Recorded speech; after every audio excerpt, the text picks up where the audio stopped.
Fritz! Fritz, get up, for God's sake, get up! They've killed Fritz! They've killed Fritz! Those lousy, stinking yellow fairies! Those horrible, atrocity-filled vermin! Those despicable animal warmongers! They've killed Fritz! Take that! Take that! Take that, you green swine! Max. You black-hearted, short, bull-legged! Max, I'm okay. I'm okay, Max. Just a scratch. Look, I'm all right. Max. Oh, damn. There you go again, stepping on my lines, raining on my parade, costing me medals. Oh, damn! Ooh. Ooh, Fritz. Fritz, get up, for God's sake, get up! They've killed Fritz! They've killed Fritz! Those lousy, stinking yellow fairies! Those horrible, atrocity-filled vermin! Take us! Take us! They've killed...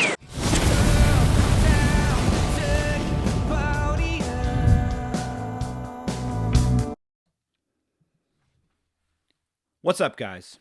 It's me. It's Fritz. I know it's been a long, long time. I believe the last episode was in November with guest Karen Ann Harlos, the former Libertarian National Committee secretary.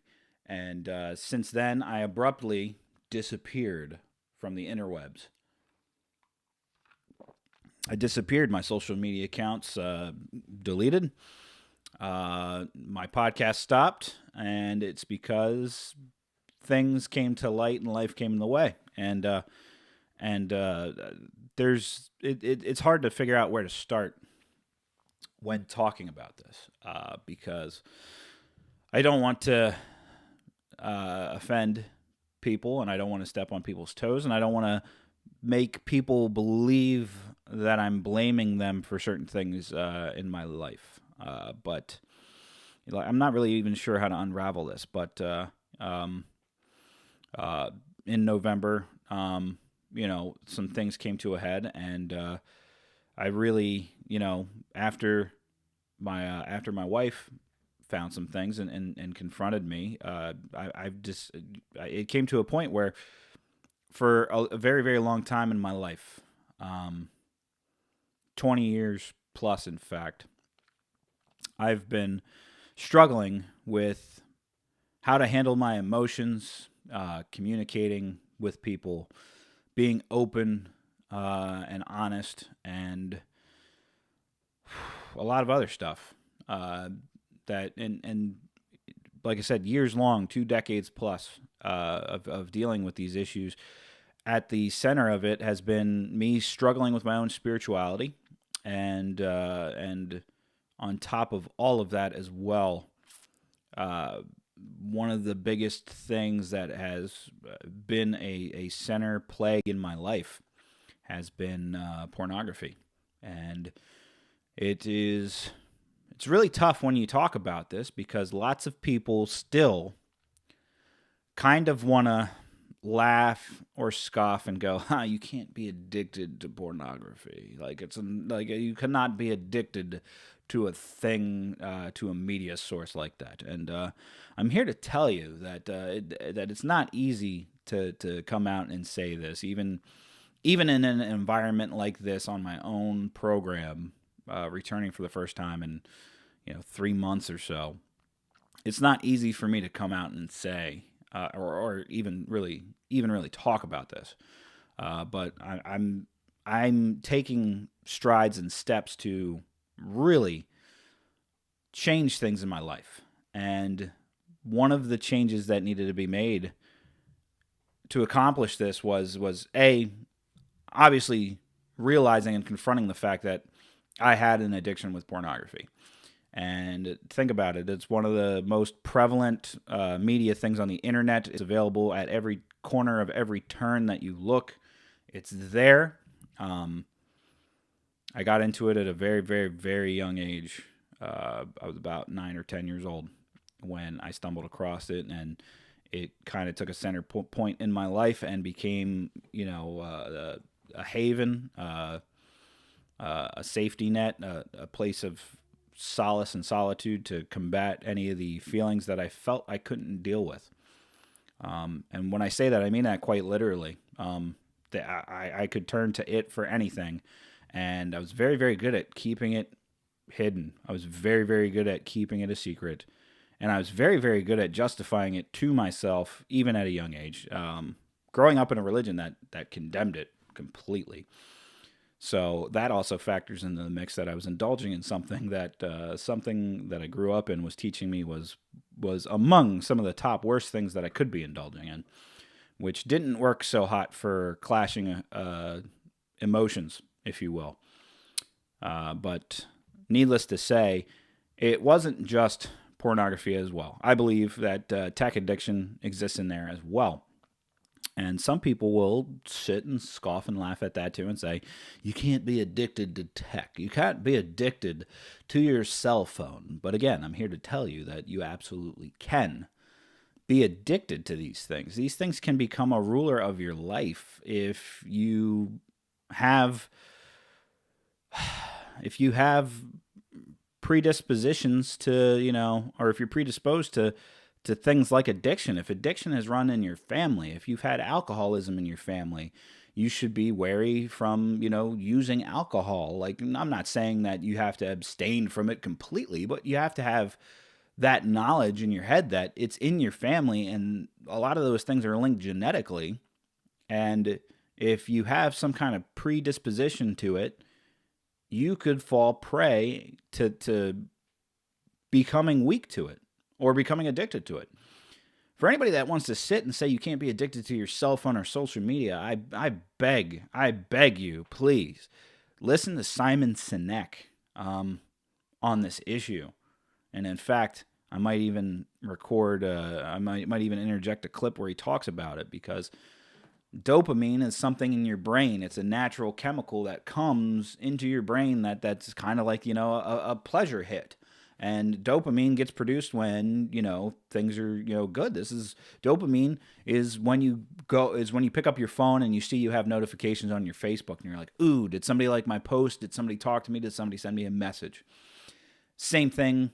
You can interject and change the apps to whatever. You could say same thing for text messages. You get a text message from somebody that you're seeking to talk to, you start getting feel-good hits in your brain because somebody's texting you, somebody's interacting with you.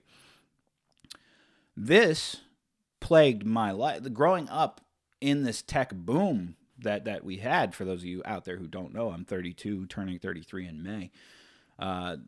Technology, social media, that's all been like there. I've been growing up with it. It's been something that I've constantly used, and unfortunately, I think it's wired my brain a little bit wrong.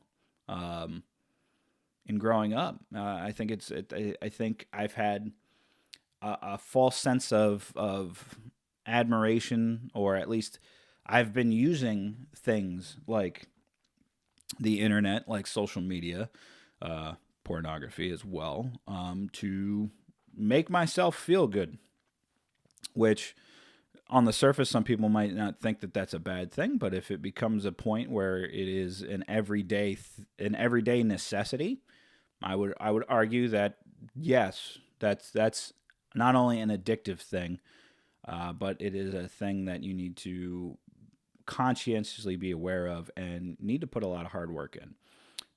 So since these revelations, at least as far as I'm comfortable talking about them, in this format with a bunch of you strangers just clicking on here, some of you aren't even strangers. Some of you are friend and family too, and that makes things makes me all a little more apprehensive to talk about these things. It makes it a little harder to talk about, but I believe that they need to be talked about candidly, because I think there's lots of people out there who are probably suffering, whether they want to admit it or not, in these areas.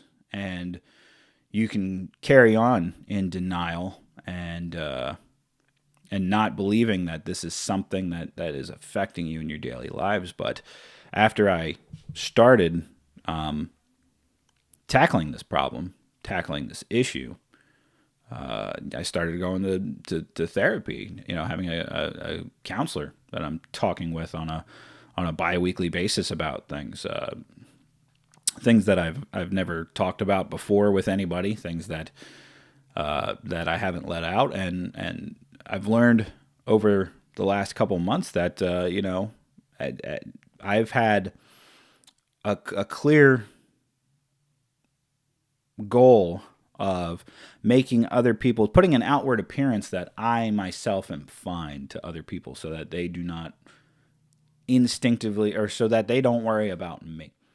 I've put out this, I need to build an image of myself and project it to the people around me so that they don't have to worry about me or what's going on, and I don't have to worry about pleasing them beyond what I'm doing.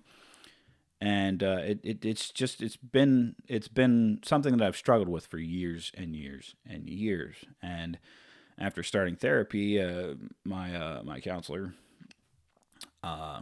has had me read, literature and things of that nature to really dive into it. Things like Addictive Thinking by Abraham Tversky, which teaches you that your mind might have this predisposition of addictive thinking where it will find rationalizations in it, and it won't think of things, and it will find justifications, and it'll really work against you rather than you controlling it. And it's been a struggle, but at the same token, this is work that I need to do on myself to improve myself. And one of the ways in doing that, I deleted all social media.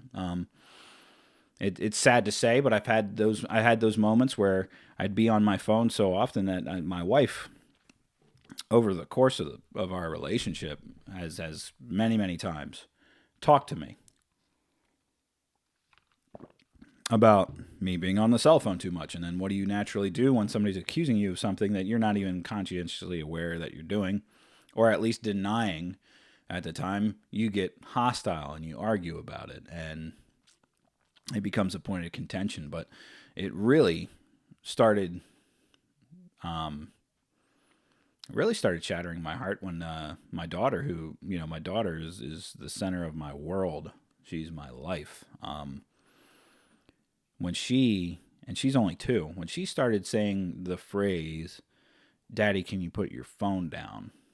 That is when it really started the seeds started to get planted in my head that maybe I am on this too much. But then when all things came to a head and came crashing down, it was a stunning realization that I had been so selfish with things, and I'd been so self-obsessed. I'd been so obsessed with the internet and this fake world. Whether and I have friends on Twitter that I made over these last couple of years running the podcast and all that, who I'm sure may be watching now. And I'm not saying I don't consider those people friends and I didn't build friendships up, but overall, the whole world of Twitter and what you can do on Facebook and Instagram, what you can do in the digital world is so not material. It is so fake, and it's so centered around presenting the best image of yourself,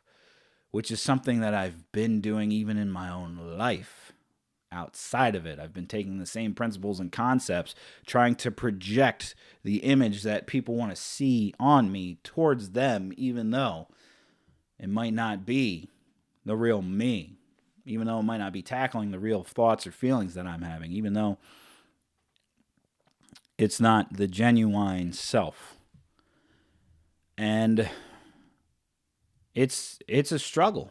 I'm not going to lie. I'm not going to sit here and say that this entire time has just been rainbows and butterflies of turning the pages of good things in life. That's not how this works. This is really an uphill for the rest of my life battle to ensure that I don't return to habits and impulses that I used to have all the time and that I indulged in all the time, and some things that I took comfort in. And I will say, as much of a struggle as it is quite liberating to go to my therapy sessions every other week and really unwrap some of the things in my mind that I had packaged up and kept away. And, some things have been, one day one day I'll be able to tackle that, or one day I'll be able to absolve that. But for now, I'll box it up and put it in the corner, and it can just sit there and collect dust until I'm ready for it, for a day that, honestly will never come. But it's been liberating to tackle these parts of myself that I hadn't been tackling before. And it's been liberating to really not have this focus or this attitude where I box things up. Boxing things up is a dangerous thing to do for oneself. And the more you do it, it's like dropping Mentos in a Diet Coke bottle, where the pressure will build up and that thing will explode and the results will not be good. So it's been quite liberating doing that. I'm not going to go into extreme detail. This isn't the format, and this isn't the thing where I'm supposed to get super duper personal over these things. There's things that you can know, there's things that you can't know, but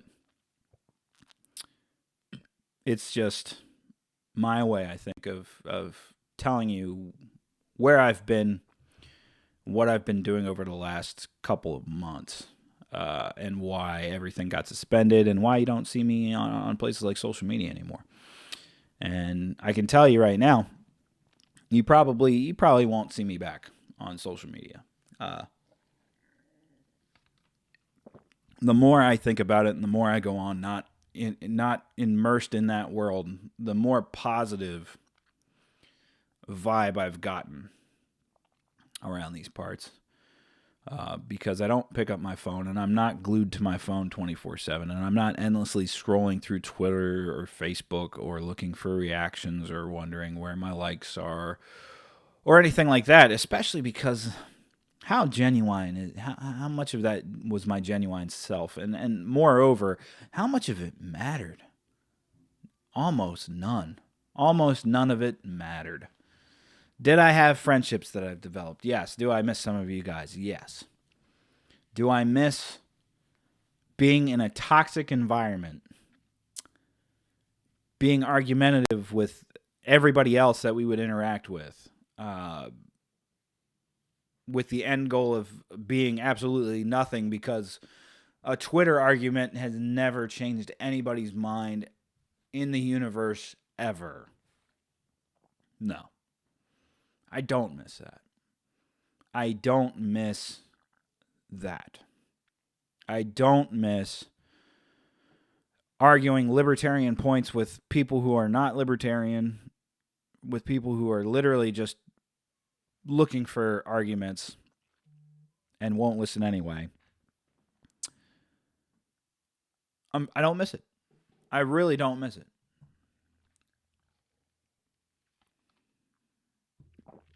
And I don't even miss it on the front of my personal usage for things like Facebook, because Facebook was never a podcast thing. It was just a personal thing. I don't miss going on there and having it be part of my daily life. And I think more people need to take the steps and kind of liberate themselves from it if they haven't. And this is one simple thing that you can do if you're wondering. I wonder if I spend too much time on the internet or anything. Most of the cell phones have screen time trackers on them. I implore you, open it up and see how much time you're spending per week, per day on some of these things. Because I'm going to tell you right now, my screen time for Twitter was astronomically high. Astronomically high. For no point and purpose whatsoever. Doesn't matter how many people I got to follow me, how many likes I generated on a post, anything like that. How many hits I got for the podcast. Did not matter. But that number that I saw day after day when I really started looking at it was just atrocious. And if I don't have the self-control to have those apps at my disposal, if I don't have the self-control to do it, the next best thing is to not have them at all. And while I keep working on myself and putting myself in a better place, I won't indulge in that. I do have friends out there like Quest Fanning, Brian Nichols, other people out there that I can think of that I could go off naming that I'm sure will give a brother a nod, drop new podcast episodes and push them out for me, and I appreciate and I owe you guys one. Because as far as the podcast goes, I'm going to be doing the podcast. I'm going to drop the episodes on YouTube, and they'll be dropped in the applications of your choice. However you listen to Fritzcast, if you're just a listener, they'll be there, and you can indulge in them. I don't need to be on Twitter pushing episodes and then also engaging in the stupid arguments and endless bickering back and forth with people. I don't need to do that. I don't need to be knee deep or picking up my phone every day just wondering, where's my notifications? Where's my attention? I don't need to be doing that. I have a home. I have an amazing wife who still loves me after everything that has gone on throughout the course of our relationship. As I now try to work on myself on things that I haven't worked on in literally forever.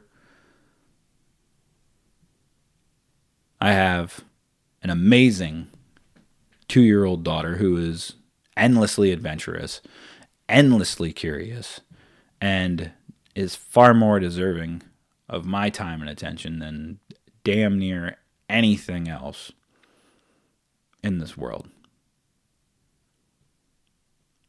And my wife deserves more of my attention. And on top of all that, we have one on the way.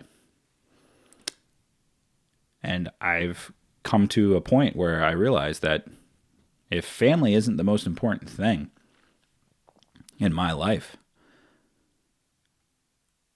I don't know what I would want to be the most important thing in my life. And if they disappeared, I would have no purpose. I would have no point. I would have no goals. I'd be doing literally everything for naught. And in thinking about it,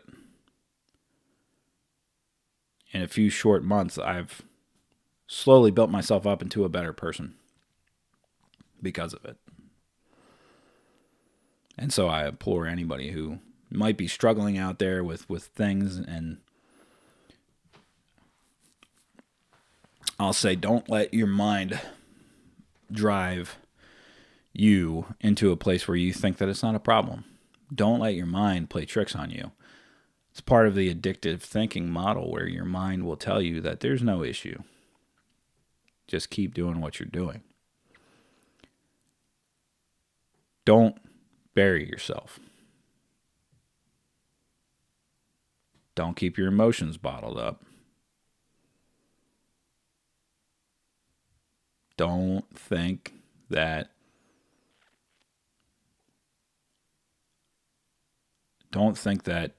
everything can only be tackled by you and you alone, and that the people around you can't be helpful. Because otherwise, you're going to come to a point where you rock bottom, and your rock bottom is going to be so bad that you might not have the opportunity to sit here like I am, telling you about my rock bottom and how it didn't destroy everything.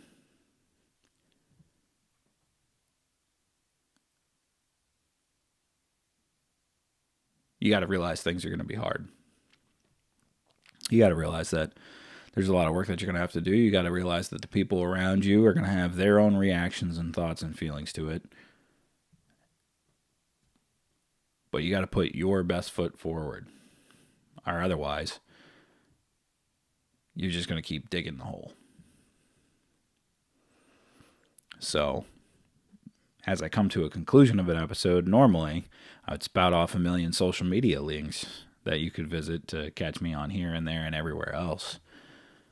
But I don't have that this time.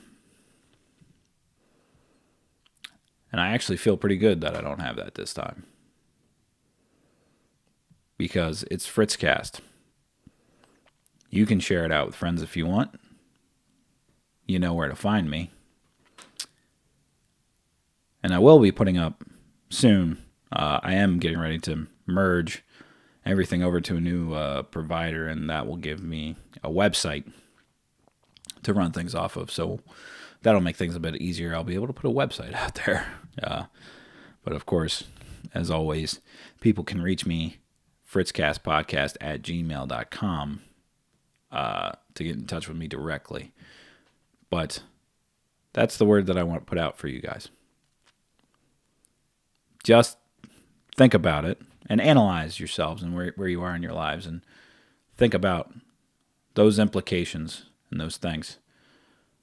Because moving forward, I'm going to do what Fritzcast was always here to do. To be contrary, to question authority, to question big government, to question big academia, big tech, big everything. To be not a follower, but to be a questioner. And we're still going to have guests. I have a guest lined up for next week, which will be Dr. Travis Corcoran, Restoring Reason. And when I say next week, it might even be like the next day after I post this, or the same day that I post this. But I felt like this needed to be something separate and in and of its own self to really put out there the